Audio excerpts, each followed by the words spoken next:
capítulo 1, entender más allá de quién era, de qué hablaba él. ¿Recuerdan?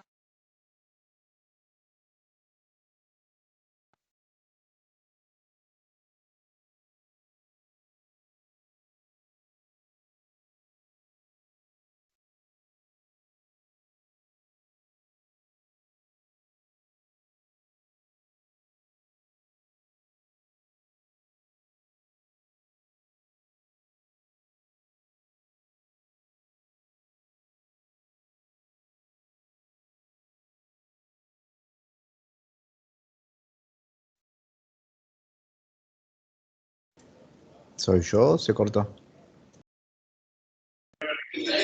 Se cortó, se cortó.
A ver si...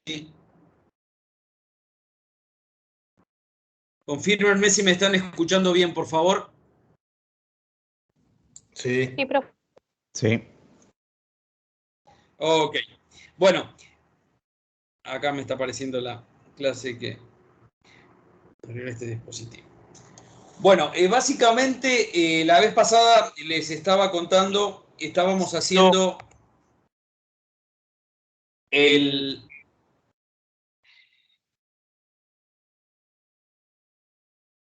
recorrido del texto de Drucker, planteando un poco algunos conceptos importantes, ¿no?, que él introdujo, como ser el concepto de efectividad, el concepto de productividad. ¿Recuerdan con qué tenía que ver la efectividad que él había planteado? ¿Qué tenía que hacer alguien para ser efectivo?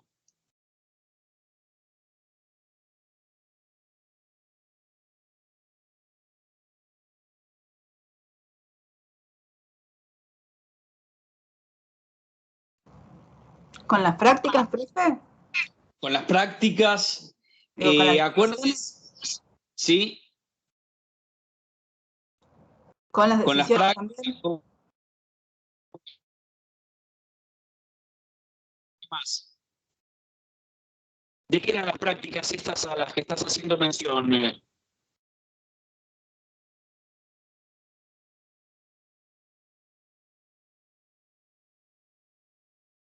¿Recuerdan con qué tenían que ver esas prácticas? Él las nombraba, ¿eran prácticas de qué?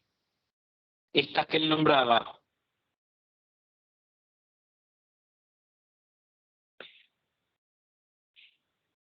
Esas prácticas tenían que ver fundamentalmente con liderazgo eficaz, ¿no?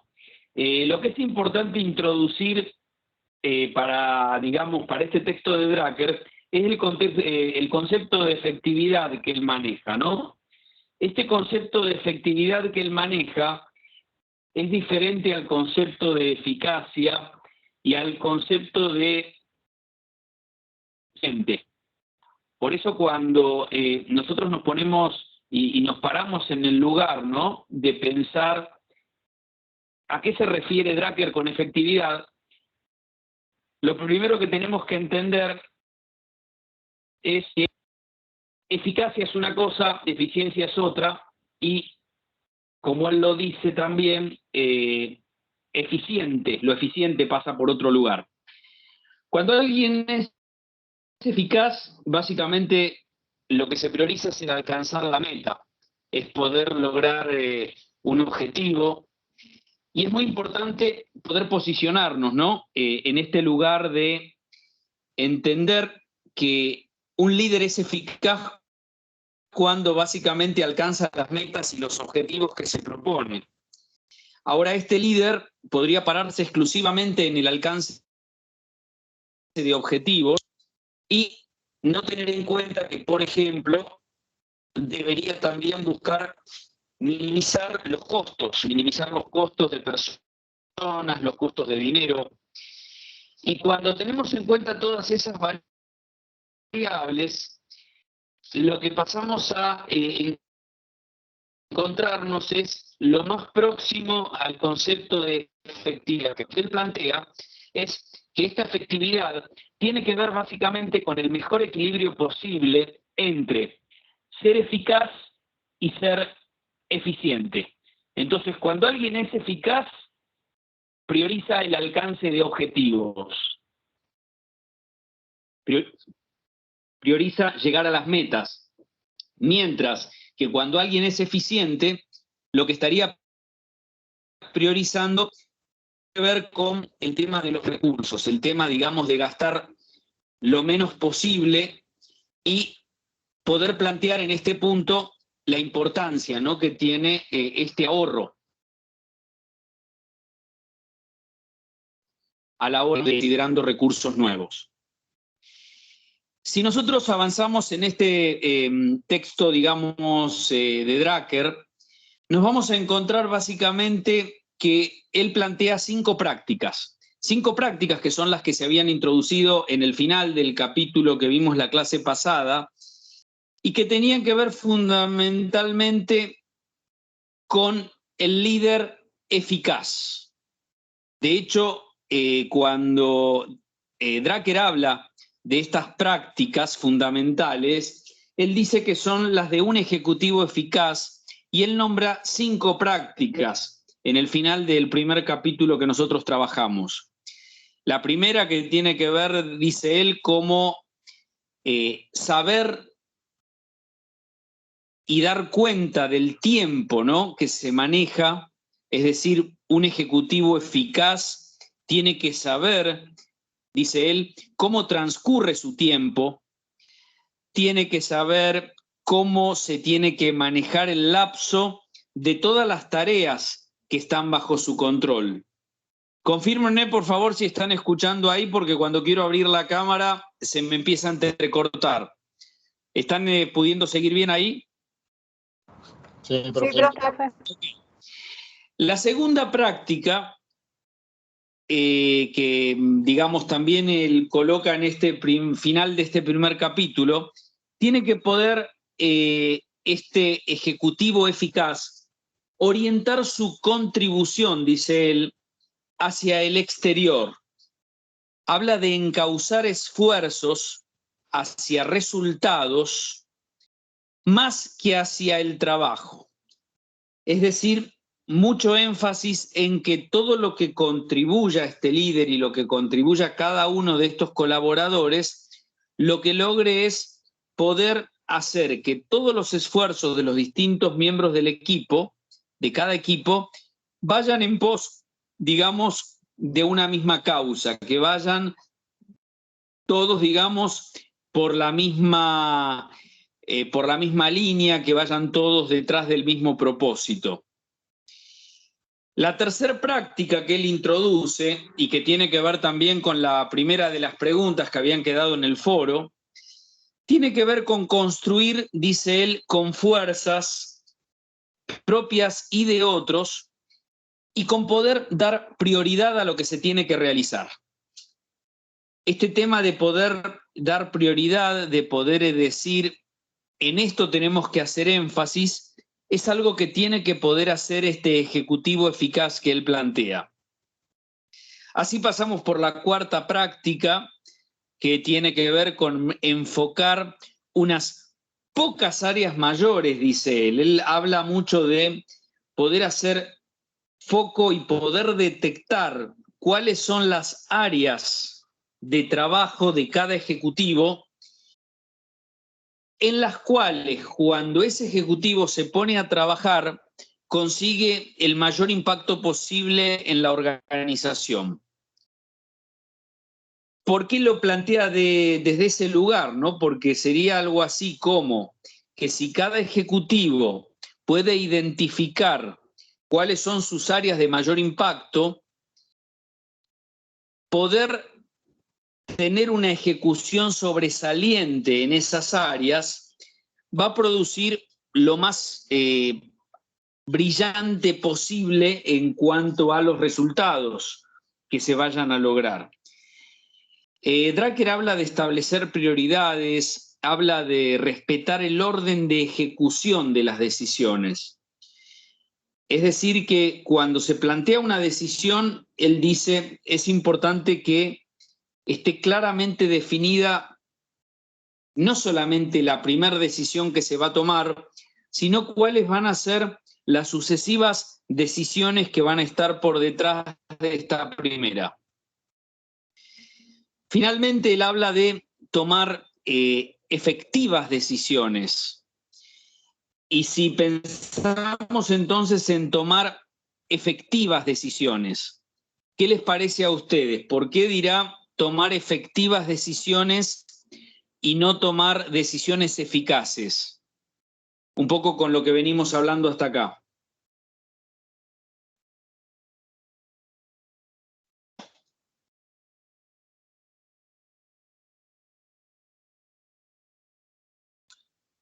¿Cuál era el concepto de eficacia que él maneja?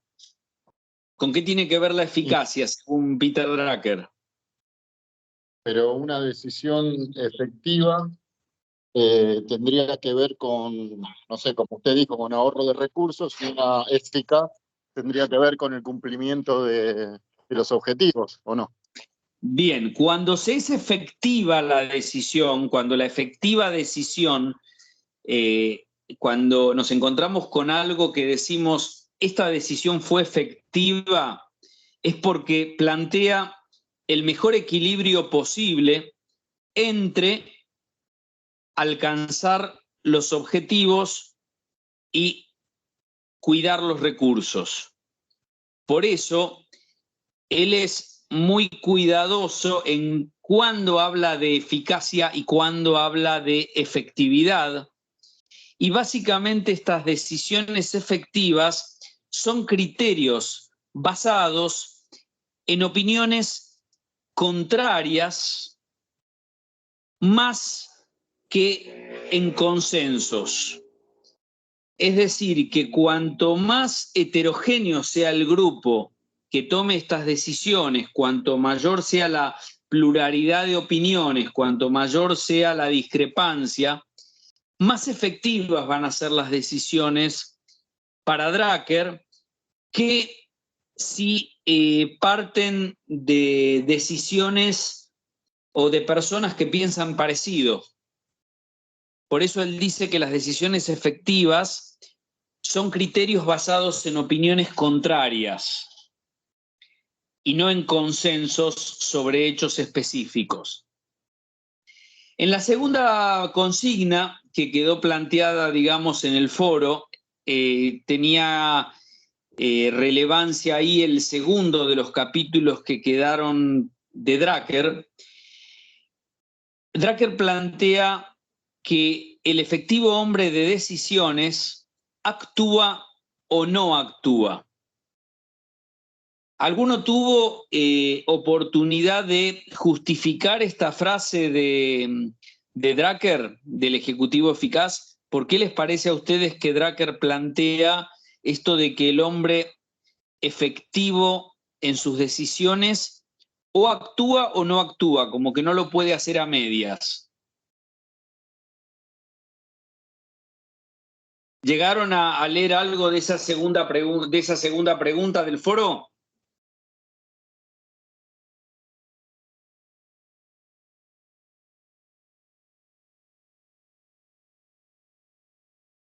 Identifican, ¿no? Las preguntas que les estoy comentando, son las que están, digamos, las que quedaron del foro de la clase pasada. ¿O llegaron a leer ese segundo capítulo de Drucker, el que seguía al que trabajamos la clase pasada?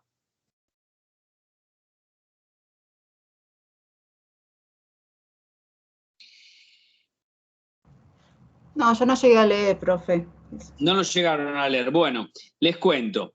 Lo que Drucker plantea en ese capítulo siguiente es que hay situaciones de riesgo, situaciones amenazantes, distintas oportunidades efímeras que así como aparecen se esfuman.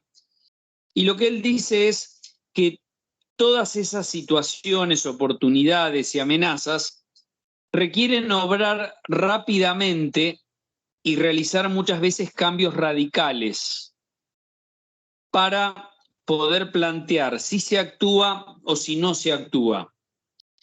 Él plantea que el efectivo hombre de decisiones compara esfuerzos, costos, riesgos de la acción con el peligro de la inacción y plantea que es preferible actuar aún con errores que no actuar. Por eso él plantea que este ejecutivo eficaz dice o actúa o no actúa y no hay muchas, digamos, alternativas en el medio. En ese lugar, uno de los desafíos que les queda entonces para, digamos ahí como tarea para el hogar, tiene que ver con que esto mismo del efectivo hombre de decisiones, actúa o no actúa, lo puedan relacionar con otra frase de Peter Drucker, que fue que la toma de decisiones no puede ya limitarse a un pequeño grupo de alto nivel. Es decir, en esa segunda consigna hay dos frases del mismo autor que son las que nosotros les pedimos que ustedes puedan relacionar aplicando, digamos, el procedimental como lo planteamos la clase pasada y las anteriores.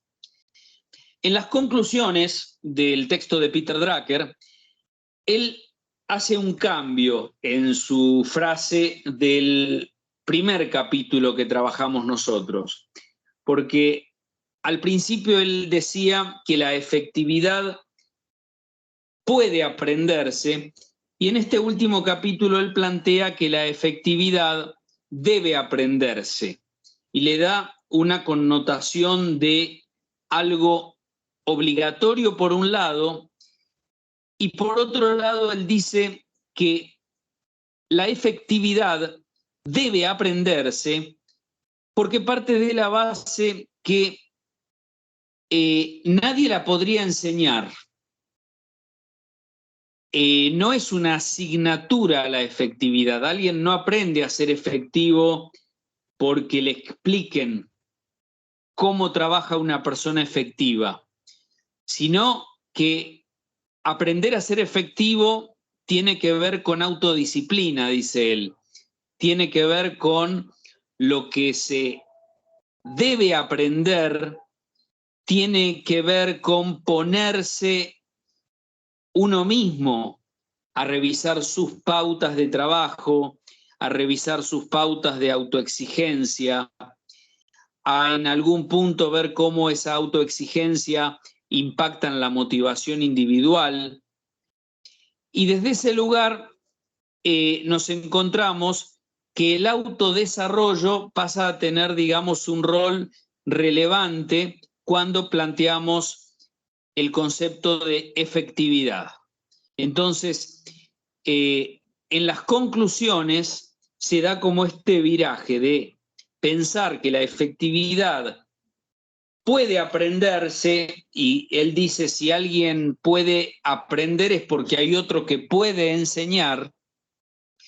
Y en este capítulo final lo que dice es, en conclusión, después de lo que nosotros trabajamos, la efectividad no es una asignatura, la efectividad no es algo que se pueda enseñar, sino que tiene que haber un autoaprendizaje, una autoexigencia y un trabajo personal de la persona que se propone ser efectiva.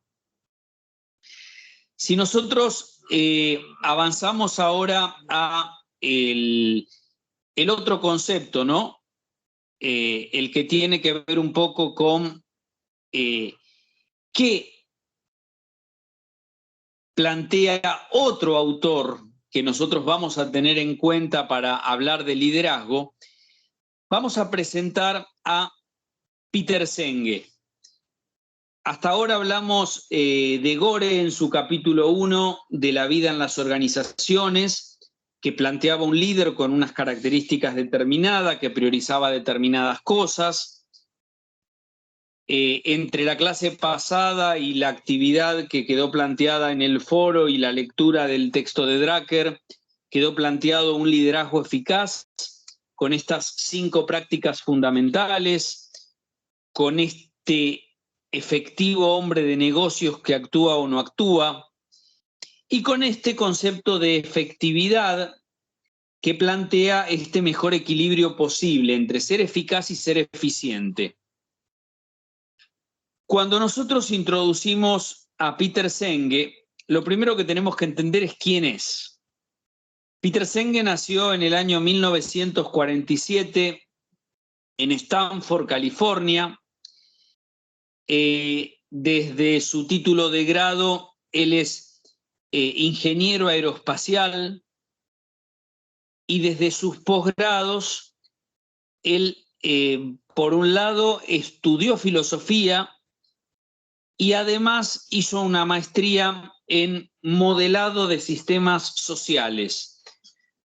Desde este modelado de sistemas sociales, más sus estudios de filosofía, más un doctorado en management que él logró en el MIT, que es el Instituto Tecnológico de Massachusetts, él logró llegar, digamos, a lo que hoy es su principal obra y que fue un poco el cimiento, ¿no?, de todo lo que hoy se conoce como pensamiento sistémico, que tiene que ver precisamente con la quinta disciplina. La quinta disciplina es el libro más famoso, más conocido de Peter Senge, y lo que nosotros vamos a estar desarrollando hoy tienen que ver con el capítulo 1 y el capítulo 18 de este libro, que ustedes ya lo encuentran ahí en la unidad 2 disponible a través de Miel.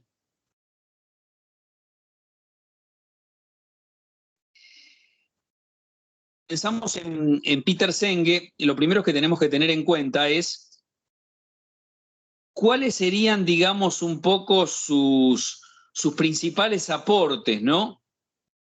Entonces, él planteó un concepto de organización inteligente, que es con el que empieza a trabajar en su capítulo 1, y él plantea que una organización inteligente es aquella en la cual, dice él, los miembros de una organización aprenden continuamente a pensar positivamente. Tiene que ver con una organización que se posiciona en aptitudes positivas para generar resultados deseados. Tiene que ver con una empresa que logra que su personal adopte esas aptitudes positivas, a través de las cuales va a lograr generar mayor competitividad y va a poder ser sostenible en el tiempo como organización. En este punto, esta organización inteligente que él plantea, es importante poder visualizarla, ¿no?, como una organización que aprende, como una organización que continuamente está expandiendo su capacidad para crear su futuro, y en palabras de él, esa organización no es suficiente con pensarla para que sobreviva. Por eso lo que él plantea es que estas organizaciones no deben conformarse con un aprendizaje adaptativo, porque él dice que el aprendizaje adaptativo es un aprendizaje que persigue la supervivencia. El aprendizaje adaptativo es el aprendizaje con el cual muchas empresas y organizaciones de diversa índole lograron sobrevivir en la pandemia, pero no necesariamente sobrevivir es suficiente para plantear esta organización inteligente. Porque así como él plantea un aprendizaje adaptativo, que lo que logra es que la empresa y sus participantes y cada una de las personas que la conforman puedan lograr aprender a sobrevivir, él plantea otro concepto que es inherente a la organización inteligente, que es el concepto de aprendizaje generativo. Él, de hecho, lo que va a decir es que el aprendizaje generativo lo que hace es generar creatividad. Busquen, digamos, en este concepto de aprendizaje generativo, todo lo que tiene que ver con innovación, todo lo que tiene que ver con generar algo nuevo y poder contribuir al crecimiento de una organización determinada. Si nosotros pensamos en esta organización inteligente, él plantea que hay distintas disciplinas que se ponen en juego en una organización inteligente. Les pregunto hasta acá como para ir viendo si hay algo de conocimiento al respecto, ¿no? ¿En algún punto alguien sintió alguna vez hablar de la quinta disciplina o tuvo oportunidad de leer algo de este modelo de Peter Senge?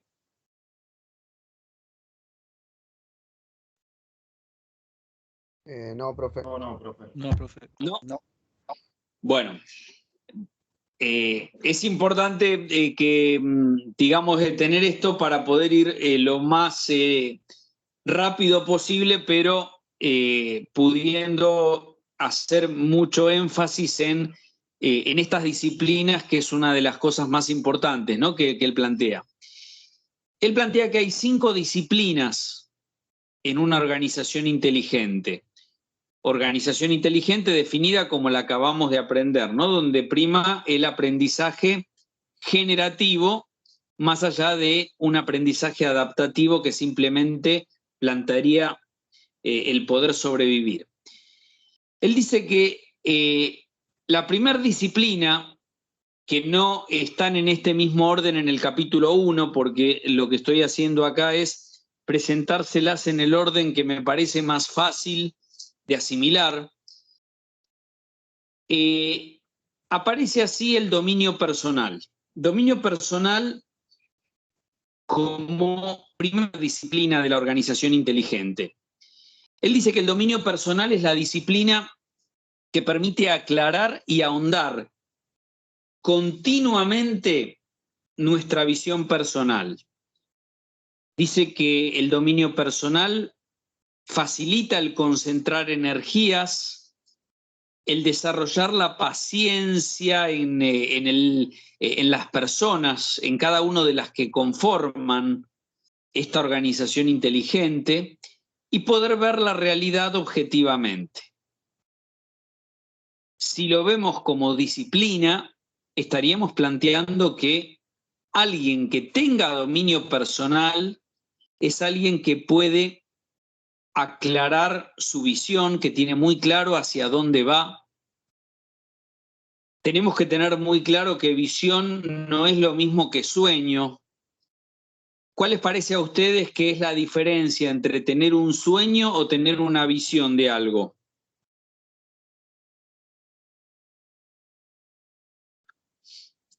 ¿Cuál podría ser un sueño de alguien? ¿Tienen algún sueño? Podría ser Sí. un sueño, podría ser una meta o un objetivo, el cual no tenemos del todo definido o claro cómo vamos a alcanzarlo, y una visión ya la tenemos un poco más planeada. Bien, fíjate que te agradezco mucho el aporte porque va en esa línea, ¿no? Cuando nosotros pensamos en sueño, planteamos que el sueño es lo primero que tiene que aparecer para que después pueda haber una visión. Cuando a Disney le preguntaron sobre lo que hoy es la primera empresa a nivel mundial en atención al cliente, él lo que dijo es, todo comenzó con un ratón. Y soñar y tener como esa primera revelación de algo que puede ocurrir en algún momento, como decía recién, ¿quién fue que lo dijo recién? Martín. Martín, gracias. Como recién lo decía Martín, implica imaginarme algo que en algún momento puede ser cierto, no sé mucho cuándo, no tengo claro cómo, no tengo claro ni siquiera si eso va a ser posible para mí. Es un sueño.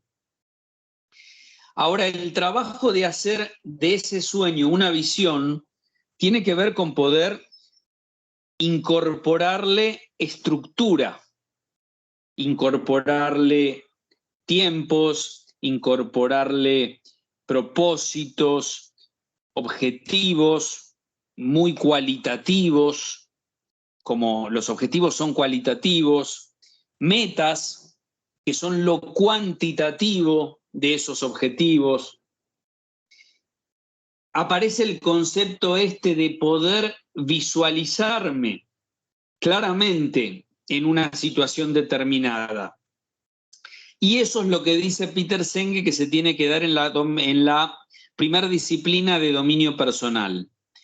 Cada uno tiene que ser capaz de poder tener una visión personal, de poder concentrar energías en las cosas que tenga que hacerlo, en las actividades que se planteen. Tener dominio personal es ser paciente y es poder en algún punto aprender a ver cada vez más la realidad en forma objetiva. Porque si bien es cierto que siempre miramos desde una subjetividad, que es la nuestra, la individual, cuando nosotros nos metemos en esta disciplina, empezamos a tener en cuenta que para que algo se acerque a la objetividad, tiene que poder cruzarse con muchas más miradas subjetivas como la nuestra, y que cuantas mayor subjetividades haya, más nos vamos a acercar a esta objetividad que buscamos. En ese punto, él plantea que este dominio personal tiene que ver también con las conexiones que se establecen entre el aprendizaje individual y el aprendizaje organizacional. Es decir, una organización que aprende, personas que aprenden y cómo conectar esto. Fíjense que esto tiene que ver un poco para pensar en posibles relaciones con algo de la comunidad práctica, tiene que ver con algo de lo que Gore decía, de cómo nosotros a veces tenemos que articular con otros y que a veces nuestra visión y nuestro imaginario de la organización son las personas con las que estamos en nuestro día a día, porque realmente nadie conoce a la organización como un ente, lo conocemos en función de las personas con las que trabajamos. En función de esto, en este dominio personal, los compromisos empiezan a ser recíprocos entre el individuo y la organización, y aparece un espíritu especial, dice él, de una empresa constituida por gente que es capaz de aprender. Si nosotros pensamos en este punto en la segunda disciplina que vamos a trabajar, vamos a plantear que aparecen los modelos mentales. Modelos mentales es el nombre, ¿no?, de esta segunda disciplina. ¿Con qué tienen que ver los modelos mentales? Básicamente con poder, dice él, mirarnos al espejo y ver hacia adentro nuestro. Él habla de aprender a exhumar nuestras imágenes internas. Él plantea un trabajo que es mirando hacia adentro para poder entender cómo nosotros llegamos a determinadas conclusiones. ¿Cuáles son, digamos, la secuencia de pensamientos que hizo que lleguemos a plantear una idea?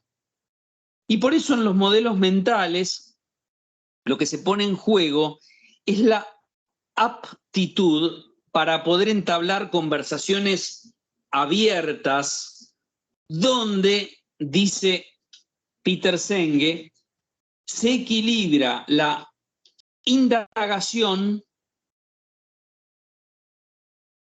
con una actitud inquisitiva, con un tema de preguntar y querer saberlo todo, con la persuasión.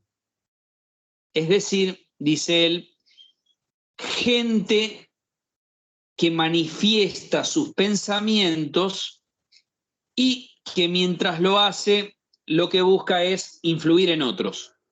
Si nosotros tomamos este concepto de modelos mentales y tomamos esta idea de conversaciones abiertas que incluyan indagación con persuasión, ¿a qué otro autor les recuerda que planteaba también la importancia de las conversaciones? ¿Qué otro autor vimos nosotros que hablaba de la importancia de conversar?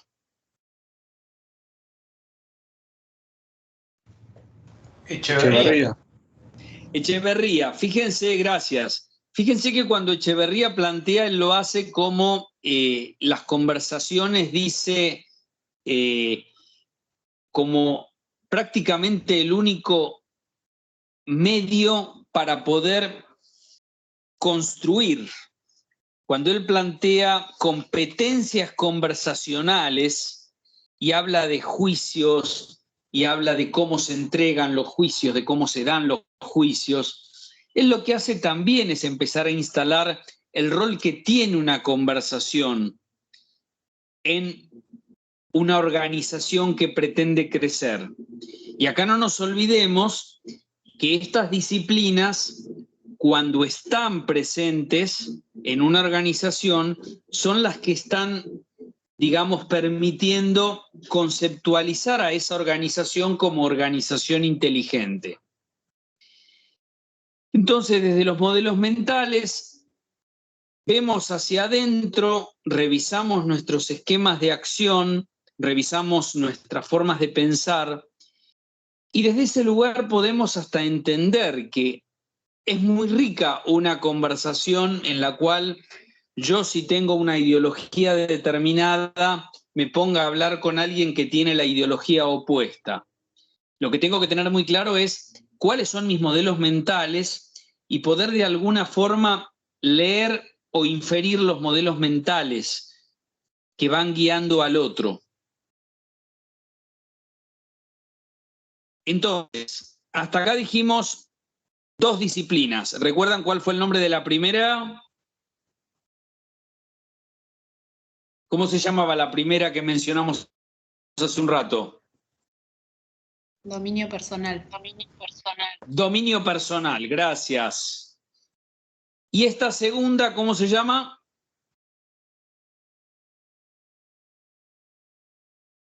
Dominio personal y modelos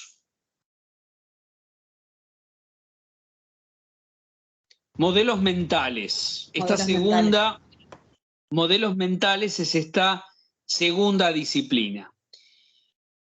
Teniendo estas dos, él plantea una tercera disciplina de la organización inteligente, que es la construcción de una visión compartida. Él lo que dice es que la práctica de la visión compartida supone aptitudes para configurar, dice, la visión del futuro. ¿De qué se trata entonces? Que es importante que en algún punto cada uno identifique su visión personal, pero su visión personal en algún punto tiene que pasar a ser visión compartida. Entonces, adelantándonos un poco, vamos a ver el rol trascendente que va a tener el líder de Peter Senge como constructor de esta visión compartida, como poder lograr que se construya desde la visión de la organización una visión que sea compartida por todas las personas que conforman un equipo determinado. La cuarta disciplina que él plantea, estamos en el capítulo 1 del libro, es el de aprendizaje en equipo. En aprendizaje en equipo, él plantea que el equipo comienza con el diálogo, y que la capacidad de los miembros del equipo radica en poder suspender los supuestos e ingresar en un auténtico pensamiento conjunto. Es decir, suspender supuestos, ingresar en un auténtico pensamiento conjunto. De esta forma, la disciplina del diálogo, ese diálogo que él instala para empezar a plantear ese aprendizaje en equipo, implica aprender, por un lado, a reconocer, dice, los patrones de interacción que erosionan el aprendizaje en un equipo. Es decir, que cuanto más interacción haya, cuanto más diálogo haya, más posibilidades hay de interactuar, y esa interacción lo que va a generar es en algún punto aprendizaje en equipo. Puede erosionarlo, pero más allá de que pueda erosionarlo, también es lo que lo hace posible, ¿no? Por eso tiene que haber diálogo en el aprendizaje en equipo. En relación a esto, plantea también que los patrones de defensa a menudo están, dice él, profundamente enraizados en el funcionamiento de un equipo. En ese punto, si no se detecta el patrón de defensa de alguien, es decir, cómo cada uno busca protegerse en determinadas situaciones para no pasarla mal dentro de una organización, lo que tiene que lograrse es, superado eso, promover diálogo, y en la medida en que se promueva diálogo, se va a poder aflorar creativamente y de esa forma dar lugar a lo que él llama como aprendizaje generativo. Acuérdense acá que hablamos nosotros entonces de este concepto de promover aprendizaje generativo, que tiene sentido porque él plantea un aprendizaje adaptativo. Esto es de él. O sea, hay otros autores que dicen que aprender es más que adaptarse, como que si tomáramos otros autores, no necesariamente plantean el aprendizaje en estos términos de solo adaptarse. Ahora, él plantea estos dos conceptos y por eso es importante que cuando queremos defender el concepto de aprendizaje generativo, podamos, digamos, hacerlo en oposición al aprendizaje adaptativo que él plantea. La quinta disciplina, que es el que da el título al libro de esta organización inteligente, es el pensamiento sistémico.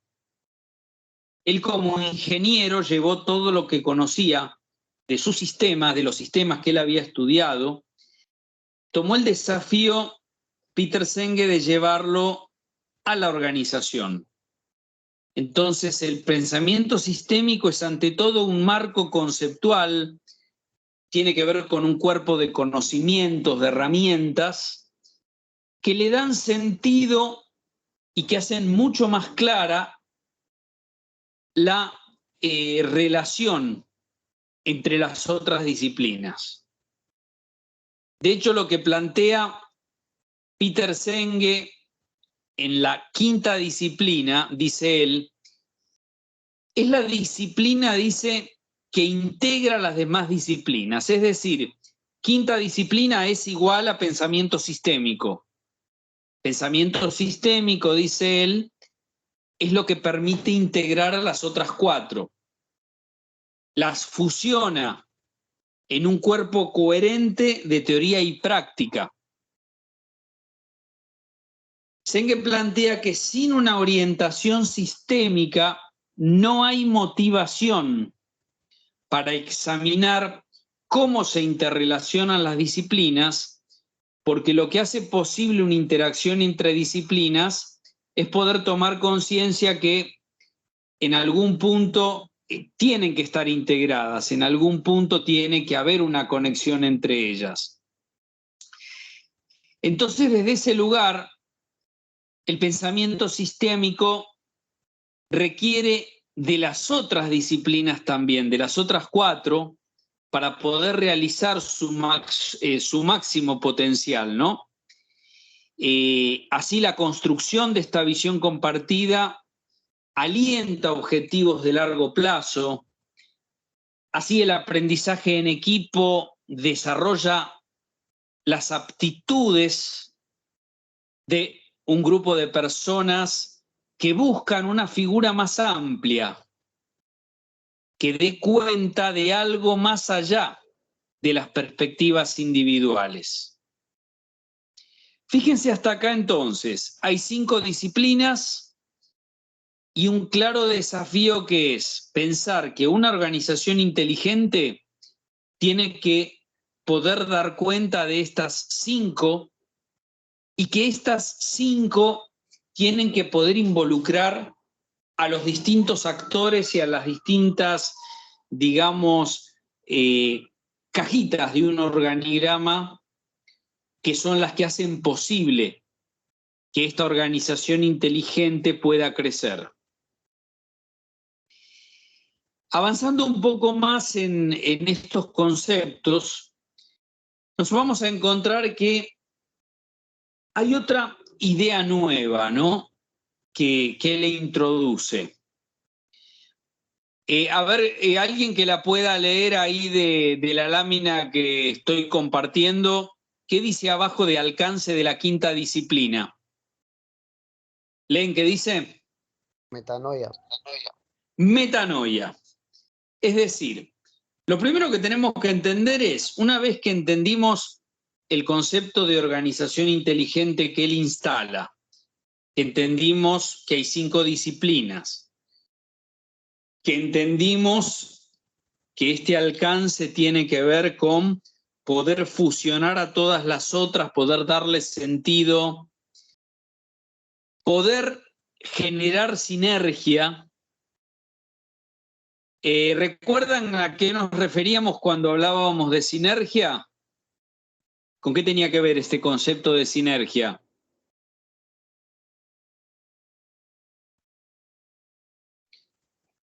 ¿Qué pasaba cuando 2 personas trabajaban juntas en cuanto a su rendimiento?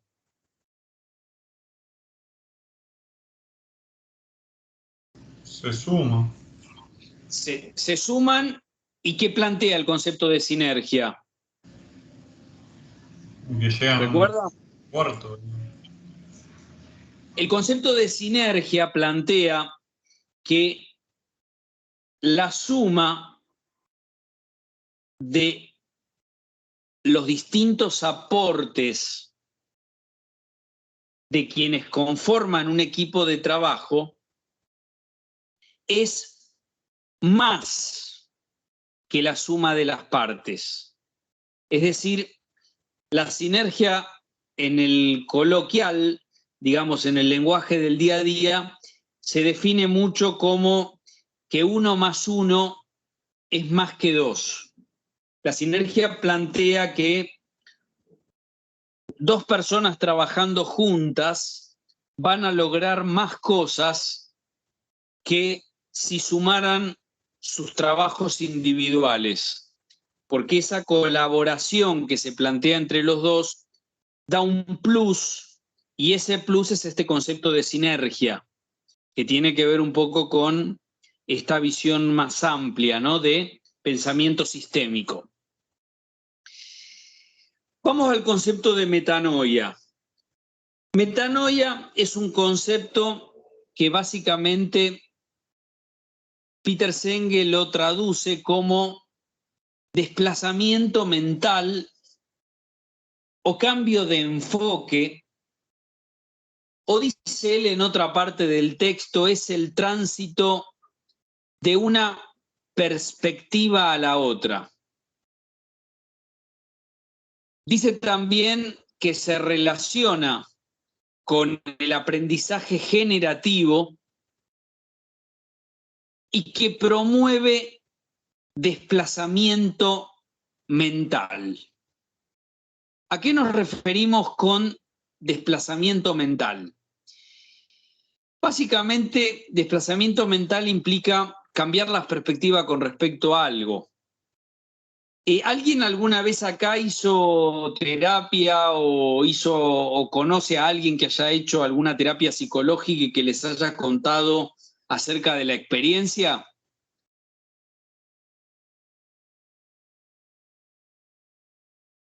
No, profe. Bueno, básicamente lo que plantea en este caso la metanoia es ese desplazamiento que hay, por ejemplo, en una terapia psicológica. En una terapia psicológica lo que se plantea, por ejemplo, es que en algún momento hay un cambio de perspectiva, es decir, las personas se dan cuenta de algo con lo que convivían todo el tiempo y que en un momento determinado por algo, eso empieza a tener un sentido nuevo.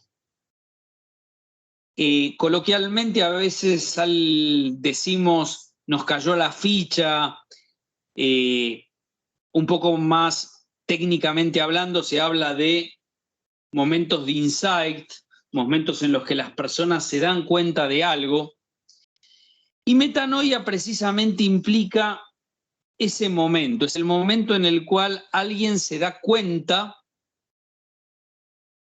del impacto que tenía algo que tal vez hasta el día anterior no era trascendente.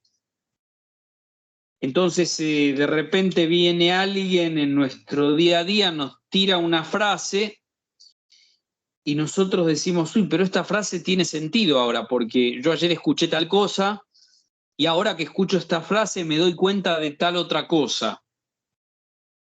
O me doy cuenta, por eso les tomaba yo el ejemplo de la terapia psicológica, que muchas veces la persona termina dándose cuenta que si no pudo sostener una pareja y no le salió una vez, y no le salió 2 veces, y no le salió 3 veces, y llega muchas veces a una terapia pensando que el problema lo tienen las parejas que se busca, en una terapia puede terminar dándose cuenta que el problema lo tiene él, que es él el que no logra que sus parejas funcionen. Y no son que todas las parejas que busca son las que tienen un problema, no, sino el problema es que muchas veces salen a buscar parejas que tienen problemas y que tienen muchas veces problemas parecidos. Por eso muchas veces se cae como en círculos viciosos, ¿no? Personas que dicen, uy, no, yo no quiero estar, salí de una persona que me maltrataba y caí en otra relación donde me siguen maltratando. Y cuando se empieza a ver y analizar los patrones, en el momento en que se da esta metanoia, este desplazamiento mental que plantea Peter Senge, es cuando la persona dice, bueno, pero yo fui la que buscó a estas personas, yo consentí en tener relaciones de pareja con ellos o con ellas, yo fui el que buscó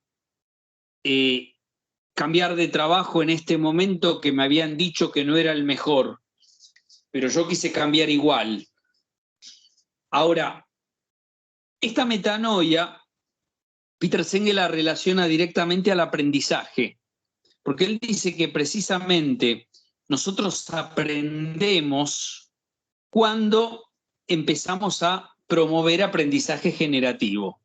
porque el aprendizaje generativo es el que lleva al crecimiento y es el que aumenta nuestra capacidad creativa. Cuando aumenta nuestra capacidad creativa, es más fácil para nosotros darnos cuenta de las cosas. Es más fácil para nosotros ver lo mismo que estábamos mirando hace un montón de tiempo, pero un día determinado verlo con otros ojos, darnos cuenta de otra cosa. Eso es lo que hace un fotógrafo, por ejemplo, ¿no? A veces, si alguna vez han tenido oportunidad de ver algún documental, por ejemplo, del National Geographic, fíjense que cuando hablan los fotógrafos, ellos plantean mucho este tema de ir a sacar los mismos lugares de siempre, como si fueran lugares diferentes. Entonces, se van a las cataratas del Niágara o a las cataratas del Iguazú, que todo el mundo les saca fotos y todos básicamente reflejan cosas muy parecidas, y algún fotógrafo logra capturar con su cámara algo completamente distinto, algo que hace que quien lo ve se pregunte si realmente son o no las cataratas del Niágara o las cataratas del Iguazú, o si están hablando de la montaña que ellos habían dicho, porque ven imágenes distintas. Por eso se habla de un desplazamiento mental y de un cambio de enfoque. Cambiar el enfoque es empezar a ver lo mismo, pero desde otro lugar. ¿Quiénes tienen hijos chicos en el colegio? ¿Hay alguien que tenga hijos en la edad de primaria, por ejemplo?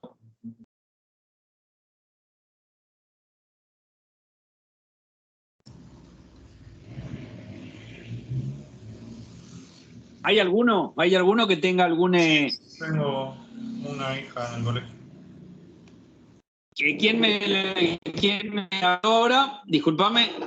Méndez. Matías. Sí. No. Ok, Matías, te hago una pregunta. Fíjate cuando, si en algún momento, no tenés que decirme para qué, ¿no? ¿En algún momento tuviste oportunidad de que alguna maestra o algún maestro te hablara del rendimiento de tu hija? Sí. Bien. Tuve una reunión en el cierre del trimestre anterior, digamos. Ok, ¿fue personal o fue grupal la reunión? Personal. Bien. Fíjate que estas reuniones personales, lo que muchas veces buscan es precisamente generar estos desplazamientos mentales en los papás que asisten a esas reuniones, ¿no? ¿Por qué? Porque los maestros tienen una visión de los hechos. Los papás muchas veces que conocemos a nuestros hijos tenemos otra visión, que es cómo los vemos a nuestros hijos en nuestro día a día, cómo los vemos en la casa, cómo los vemos interrelacionando con nosotros, con sus pares. Ahora, cuando viene la maestra y te plantea cómo veía a tu hija, ¿viste en algún momento o escuchaste algún comportamiento que ella te dijera que a vos te resultó nuevo, simplemente porque tal vez en tu día a día no te habías dado cuenta de ese comportamiento que te decía la maestra? No, en realidad era una manifestación distinta de algo que se notaba en casa, digamos, porque tuvo una hermanita hace 15 días. Entonces estaba con todo ese tema y en el colegio lo manifestaba de una forma y acá en casa lo manifestaba de otra. Bien, entonces fíjate que la maestra observó comportamientos distintos, pero fíjate que esos comportamientos, alguien podría haber dicho, uy, bajó el rendimiento, ¿qué le estará pasando? Seguramente habrá algo para trabajar. Llaman a los padres. Vos contás esto o en la familia, no sé si fuiste solo, fuiste en pareja, bueno, cuentan este dato, lo hablan con la maestra y la maestra les cuenta comportamientos que tal vez ustedes no observaron, pero que en algún momento, cuando vos empezás a ver los comportamientos que tiene en el colegio con los comportamientos que tiene en tu casa, pueden sacar ustedes esta conclusión. Pueden sacar esta conclusión de decir, esto le está pasando por esto. Esto le está pasando porque está la hermana, porque pasa esto, porque pasa lo otro. Ahora, la realidad es que en algún momento puede pasar que ustedes, tal vez sin querer, tal vez buscándolo, logren con algún comportamiento nuevo o distinto un cambio en ella. Y precisamente lo que a ella en este caso le va a permitir más aprender a convivir con esta nueva realidad es que en algún momento ella pueda vivenciar en su día a día esta metanoia, este desplazamiento mental, porque ella lo que tiene que hacer es descubrirse en una nueva familia donde ya no es la única o ya no es la más chica, y es empezar a visualizarse en una realidad nueva, en una realidad donde ya el más chico es un bebé que llegó, y esto que estamos trayendo acá es lo que pasa en cualquier organización cuando hay un cambio.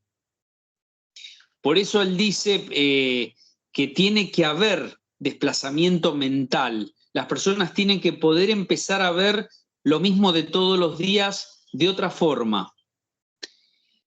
Mientras yo siga pensando que el jefe nuevo que me pusieron es una piedra que tengo en el zapato, difícilmente pueda aprender a trabajar con ese jefe nuevo y difícilmente pueda sacar lo mejor de mí para poder tener posibilidades o de seguir creciendo en esta organización o de irme a otra, pero lo que no puedo hacer es quedarme en el mismo lugar, quedarme pensando lo mismo de la misma forma.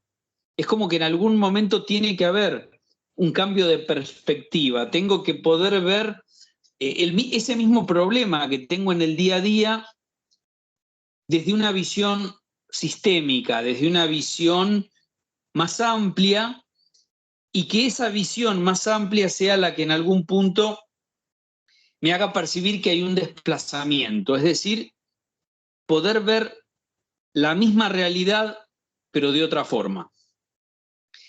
En ese punto, esta metanoia está muy relacionada al aprendizaje generativo, entonces, porque él lo que dice es que cuando el aprendizaje generativo aparece, cuando hay metanoia, lo que ocurre es que nosotros, dice él, nos recreamos, nos volvemos a crear.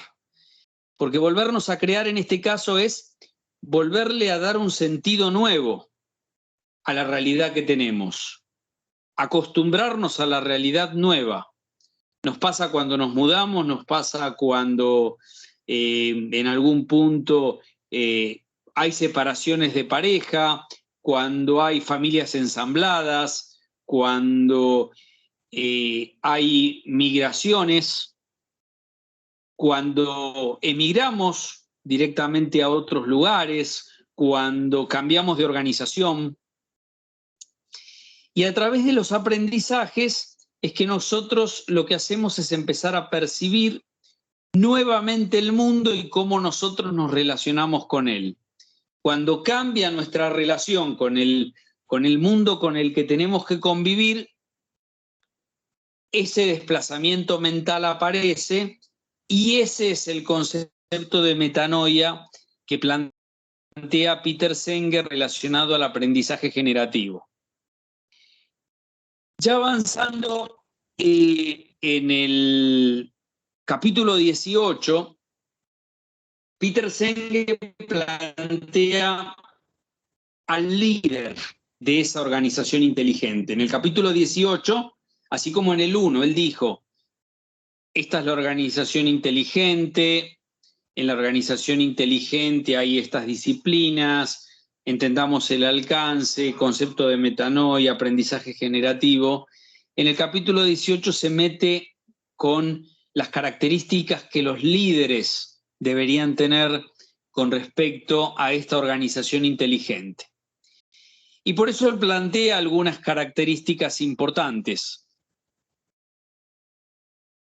En ese punto, él dice que los líderes en una organización inteligente son diseñadores, mayordomos y maestros.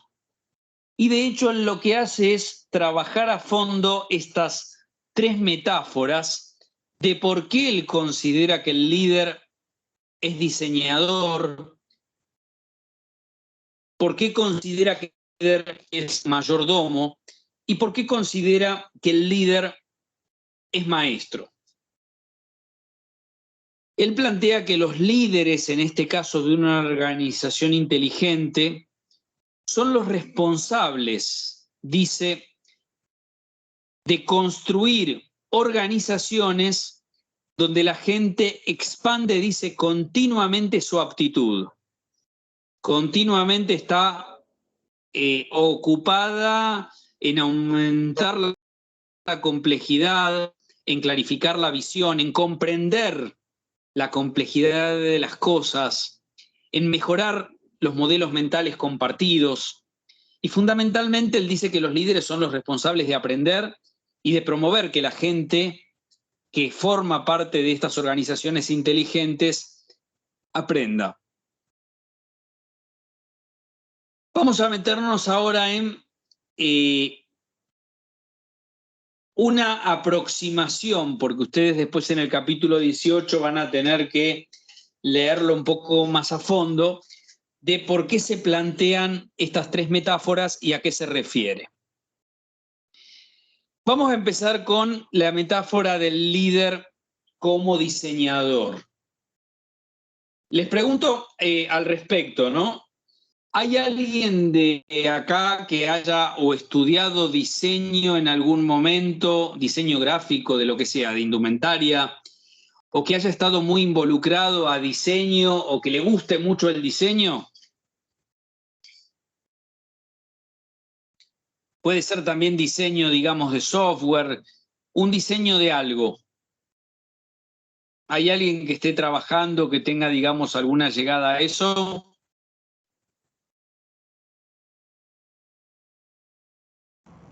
No, profe, en el terciario vimos diseño de webs, nada más. Diseños de web. Bien. Te hago una pregunta.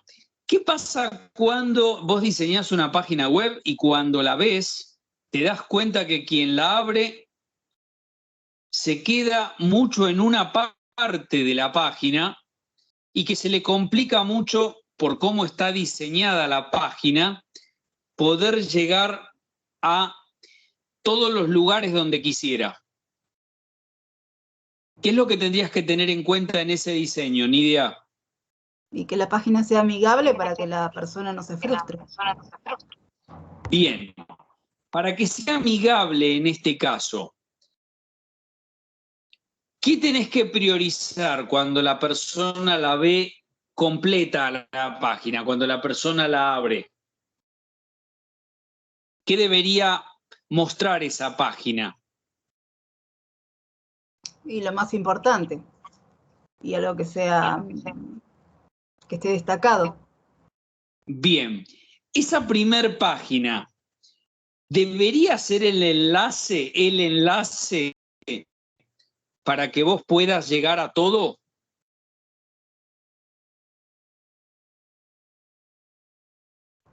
Sí, eso si sí. vos querés comprar, si vos querés saber, por ejemplo, no sé, información de una junta directiva, se sobreentiende que desde esa primer página tiene que haber enlaces a esas cosas. Sí, Y la eso página, sí, al contacto, a todo.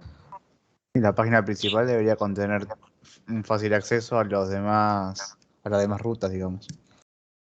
Gracias, Juan, y gracias, Nidia. Exactamente, ¿qué les quiero mostrar con esto?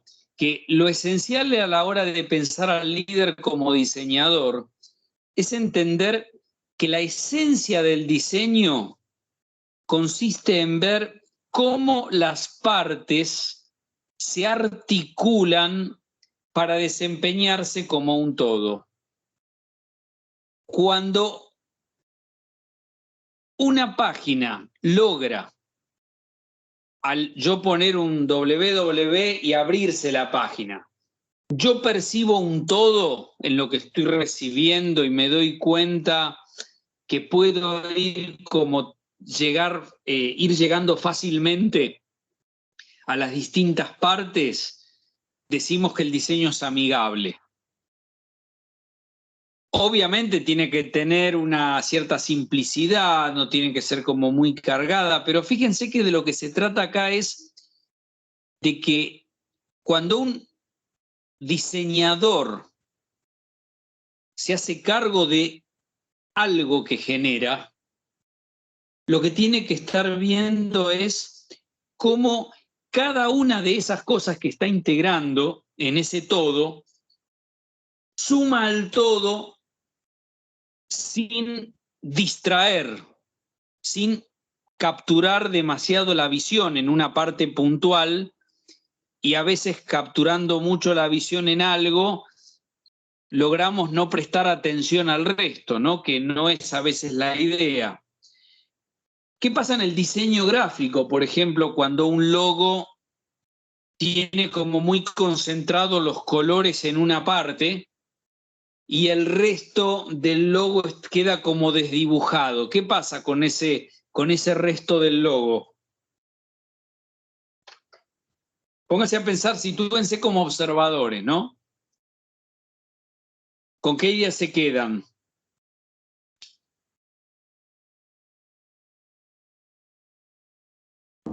Y siempre con lo más llamativo.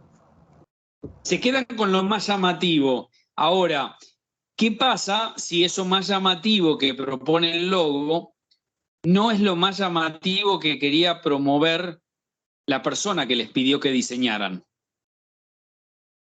¿Qué es lo que estaría pasando ahí? Y por ahí no es eficiente. ¿Qué es lo que estaría faltando? Eficiencia. ¿Eficiencia en quién? A mí viene, alguien me contrata y me dice, bueno, mira, necesito que me desarrolles esta página web. Yo armo la página web, hago un montón de preguntas, pero cuando la persona que me contrató abre la página, me dice, pero ¿por qué estás enfatizando tanto la parte de soporte técnico si yo quería enfatizar más la parte comercial? ¿Qué les parece que faltó ahí? Y ahí de comunicación. Si el cliente quería eso y el diseñador no lo hizo, es una cosa, pero si el cliente no lo especificó, hay que ver ahí.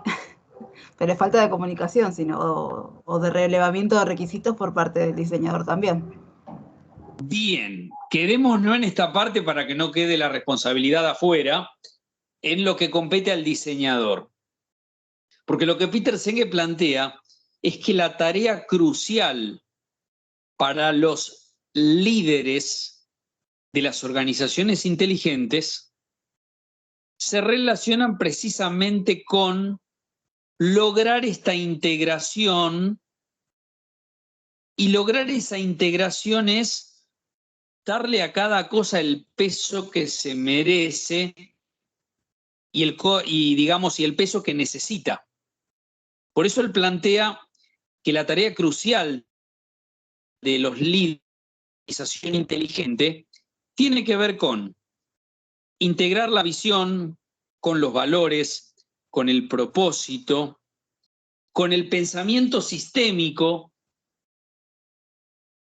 con los modelos mentales de quienes la conforman, y hacer todo esto integrando todas las disciplinas que se plantearon en la organización inteligente.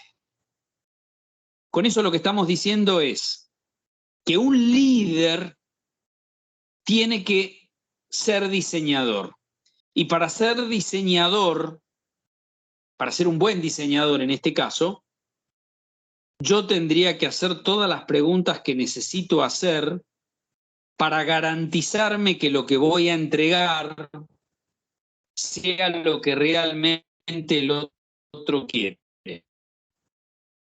Si alguno de ustedes me pregunta, yo quiero que me pintes el dormitorio. Y cuando yo entrego el dormitorio pintado, algunos de ustedes me dicen, Carlos, pero yo no lo quería azul, o pero yo no lo quería con la pintura mate, o yo no la quería con salpicré en las paredes, el error es mío. El error es mío. Si yo soy el pintor, yo soy el que tiene que preguntarle. Obviamente, el pintor va a decir, pero usted me lo hubiera dicho. Ahora, la realidad es que a veces el cliente, el que demanda, no tiene muy claro todo lo que quiere preguntar y no tiene tampoco tan claro todo lo que necesita saber el que está recibiendo el requerimiento. Entonces, yo puedo hacer una lista de todo lo que quiero pedirle al otro, pero es el diseñador el que tiene que ser capaz de integrar visión con valores, con estar viendo, ok, ¿se están respetando los valores en esto que estamos haciendo? ¿Estoy teniendo en cuenta que el propósito no se esté perdiendo en esto que estamos eligiendo hacer? ¿Me estoy garantizando que están claros que los que formamos parte de este equipo tenemos modelos mentales muy distintos y por eso nos cuesta llegar a una decisión en forma rápida? La sinergia en este punto, esto de que el todo es más que la suma de las partes, plantea precisamente esto de poder impulsar grandes hallazgos en materias de aprendizaje y hacerlo desde, por un lado, la primera tarea del diseño organizacional que Peter Senge plantea, que es diseñar ideas rectoras. Lo que dice Peter Senge es que lo primero que tiene que hacer un diseñador, por eso él dice que el líder es diseñador, es diseñar ideas rectoras. Ideas rectoras quiere decir un propósito, una visión y los valores centrales que tienen que dominar la vida de la gente. En una familia, por ejemplo, y bueno, los padres deberían ser diseñadores en este punto. Son los padres qué tipo de valores tienen que los chicos que viven en esa casa tener. Los problemas empiezan cuando uno de los padres plantea unos valores y el otro plantea otros. Entonces uno dice, mentir no está bien en ningún caso, y el otro le dice, bueno, pero si es una mentirita piadosa, vaya y pase. O sea, cuando la idea rectora es confusa, de ahí en más es como que el resto de la casa todo empieza a ser confuso. Y por eso es muy importante que el líder que toma a cargo un equipo de trabajo pueda empezar por esto. Por eso aparece el rol que él le da a las ideas rectoras, propósito, visión, valores centrales. Por otro lado, la función de este líder, desde Peter Senge, en esta metáfora del líder como diseñador, es diseñar procesos de aprendizaje. ¿Quién diseña los procesos de aprendizaje de la gente? El líder. Los diseña pensando en que la gente está en una organización y que lo que se tiene que lograr hacer es que todas las situaciones críticas que las personas encuentren tienen que poder ser oportunidades de aprendizaje. ¿Qué tiene que pasar cuando nos encontramos con algo que no funciona? ¿Qué tiene que pasar cuando alguien recién ingresa? Todo eso es diseño de procesos de aprendizaje, en el que, más allá de que haya una política de recursos humanos clara al respecto, los líderes inmediatos de alguien tienen un protagonismo absoluto. En la segunda metáfora, que es la de mayordomo, él lo que plantea es que el líder es mayordomo de una visión y está al servicio de que en todo momento tiene que darle prioridad a esa visión, porque esa visión, recuerden que es compartida, que de mi visión particular de ascender en la organización, con la visión del de al lado de tener un buen equipo de trabajo como el que nunca pudo tener hasta el momento, con la visión del otro de poder estar un año trabajando en un proyecto súper importante y desafiante y lograr así tener un mejor trampolín hacia otra empresa, si logra que de cada una de esas visiones se construye una visión compartida, el líder como mayordomo lo que tiene que hacer es ponerse al servicio de esa visión y robustecerla en todo momento y asegurarse de que esté siempre presente esa visión. Por eso dice Senge que el líder pertenece a la visión, dice tanto como la visión pertenece al líder, y dice que el líder es el nexo entre las personas y la visión de la organización. Visión como tiene cualquier empresa, ¿no? Que muchas veces lo que se logra con esa visión es que quede en un cartelito o que alguien diga, bueno, ¿cómo nosotros en nuestro equipo de trabajo vamos a contribuir con esta visión?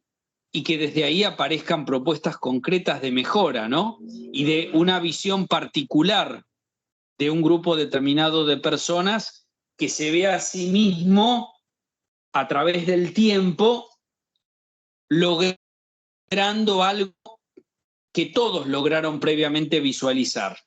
Por eso hablamos de visión compartida. La última metáfora que Peter Senge toma en relación al líder es situarlo como maestro.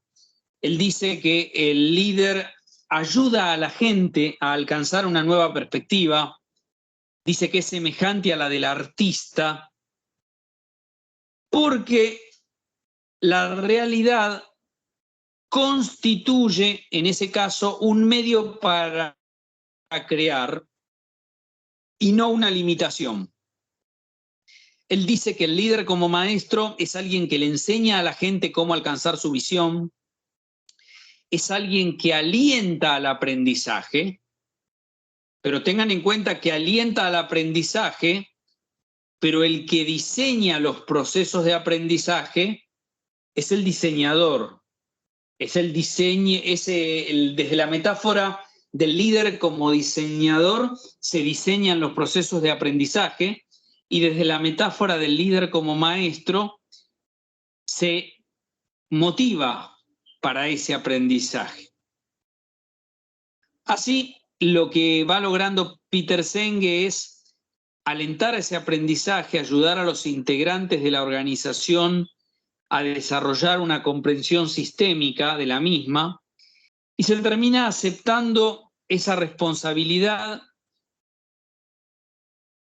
y en esa responsabilidad conjunta, dice él, radica el antídoto contra uno de los defectos más comunes de ciertos líderes talentosos.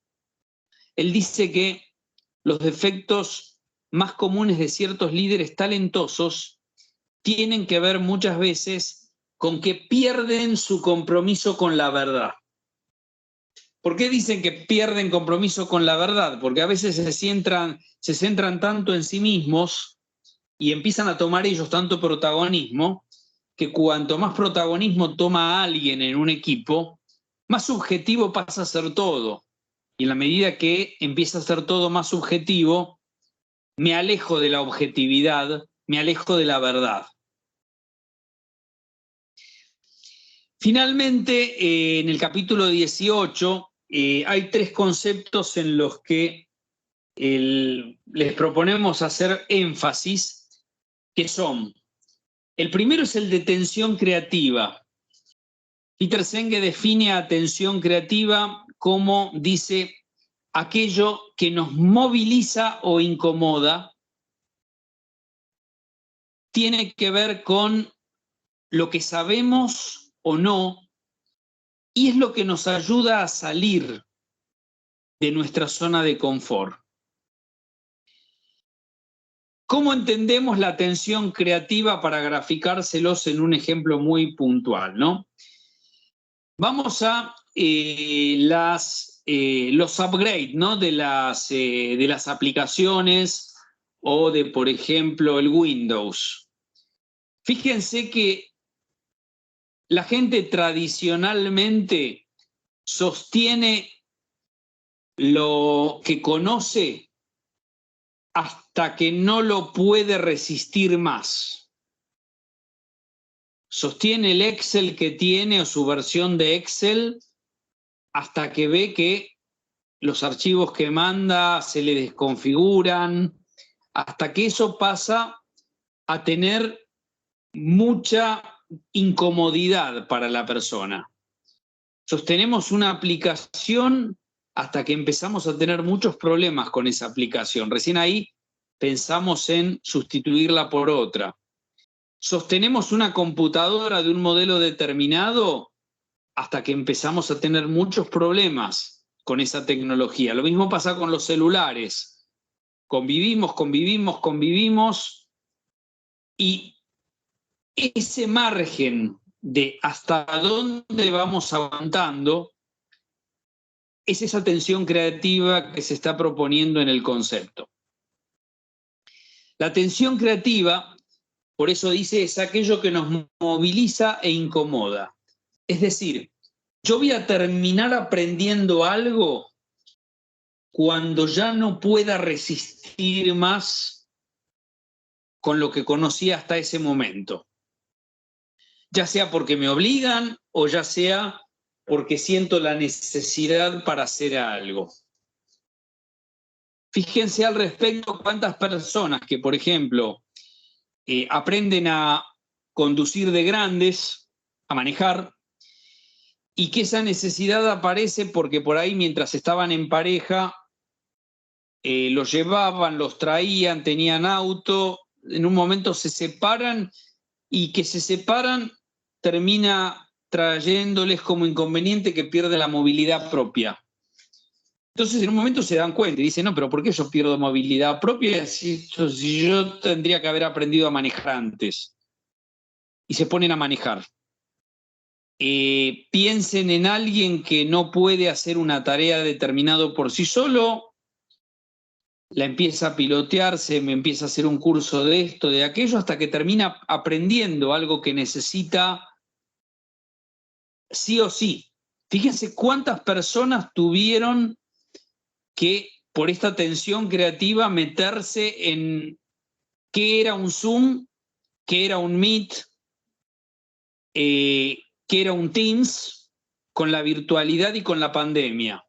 Hay un montón de personas que si no hubiéramos pasado por la pandemia, hoy no sabrían manejar Zoom, hoy no sabrían manejar un Meet, hoy no tendrían este concepto de la videollamada y seguirían defendiendo que lo único posible para unas relaciones es face to face.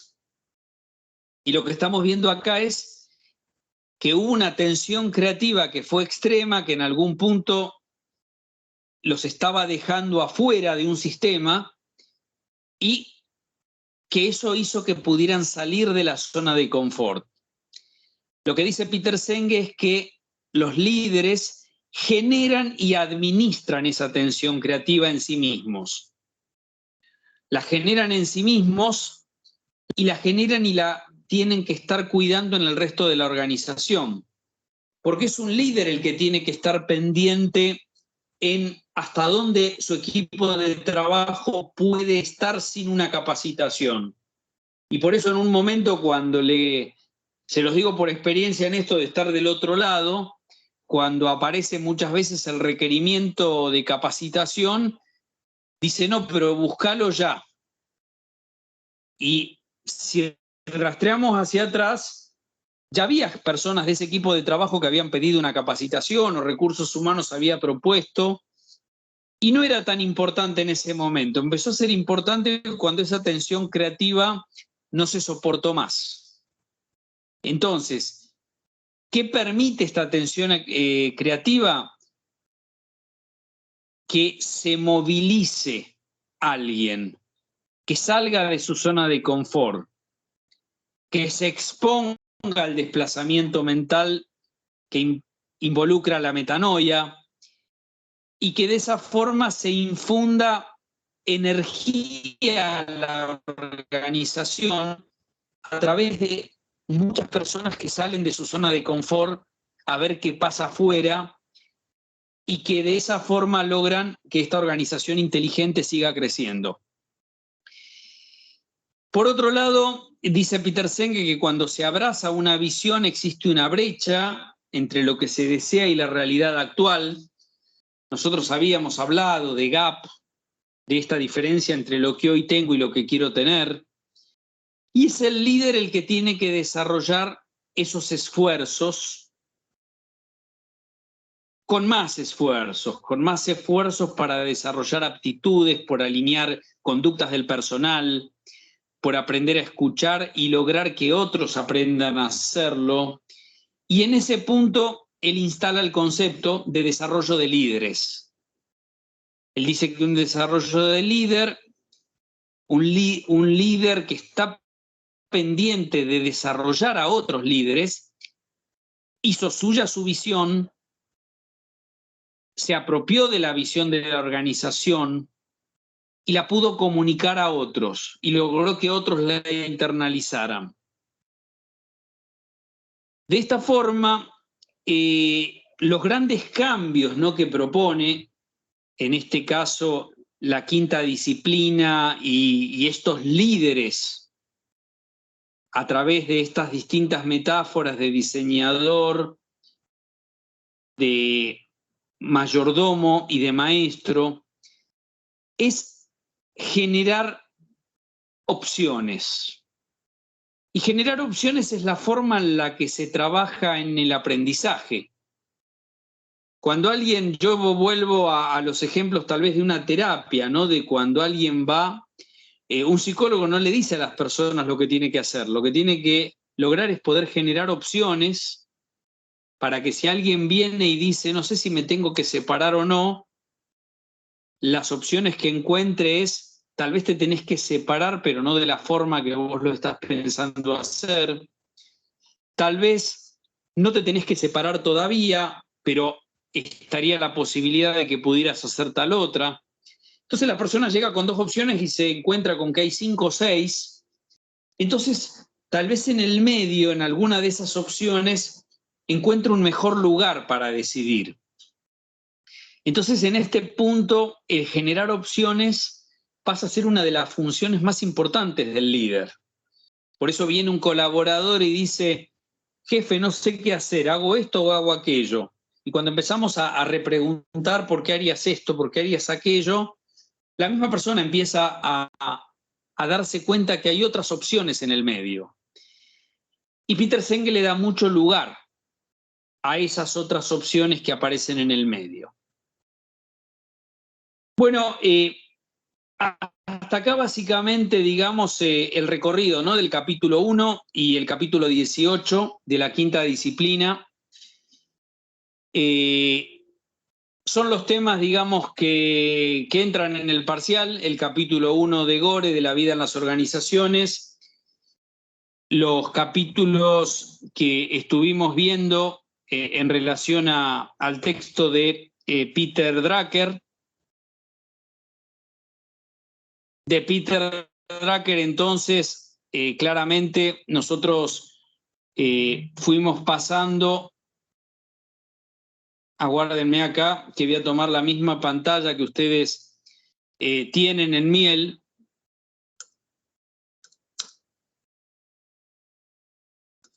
Pasaron ahí por el liderazgo y toda la parte, todo lo que tiene que ver con el ejecutivo eficaz, todo el segundo capítulo que estuvimos viendo y que les queda para los que todavía no lo leyeron, a poder entender esto de que actúa o no actúa y que lo peor que le puede pasar a un líder es nunca decidir, la inacción y todo lo que propone en el capítulo, digamos, relacionado a las conclusiones, cuando establece esta importancia de la efectividad como algo que debe aprenderse. Por otro lado, de Peter Senge, entonces el capítulo 1, el 18, el parcial va a tener una modalidad muy parecida a la que trabajaron en el primer parcial. Va a haber un procedimental y va a haber multiple choice. Se va a manejar muy parecido. Es muy importante que cuando lean la consigna puedan identificar el procedimental del que se está trabajando, si es una relación, si es una fundamentación, si es un desarrollo.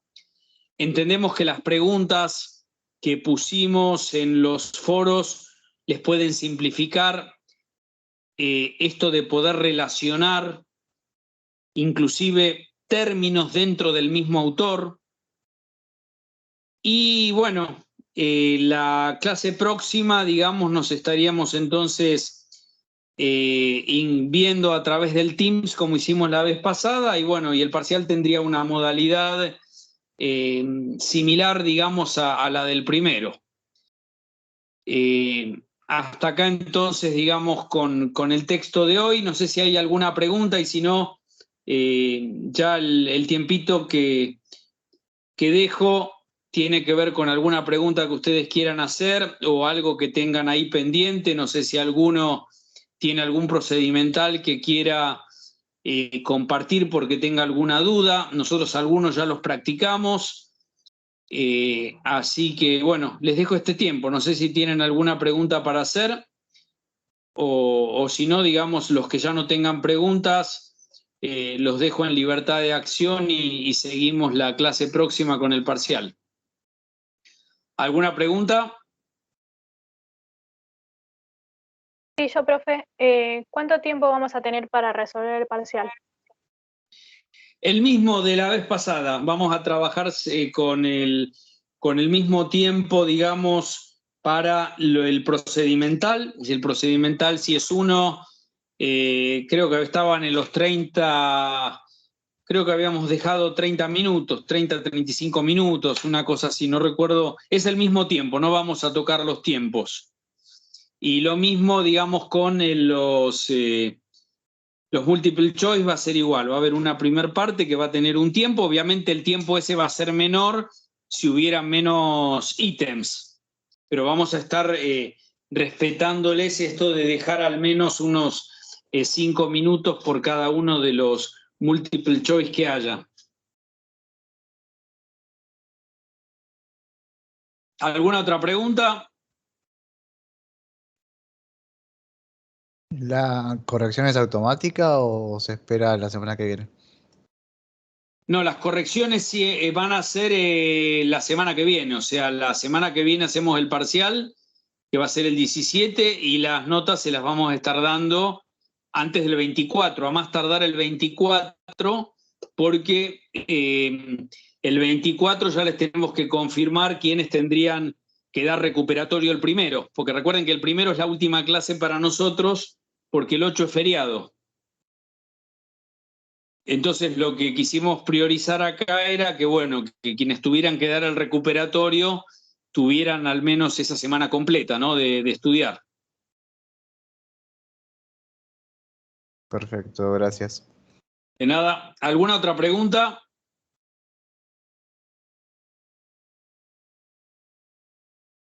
Profe, pregunta, yo tenía entendido que el examen era el 24, o sea que es directamente el jueves que viene, una semana antes. Sí, hace como 3 semanas que pusimos en el foro.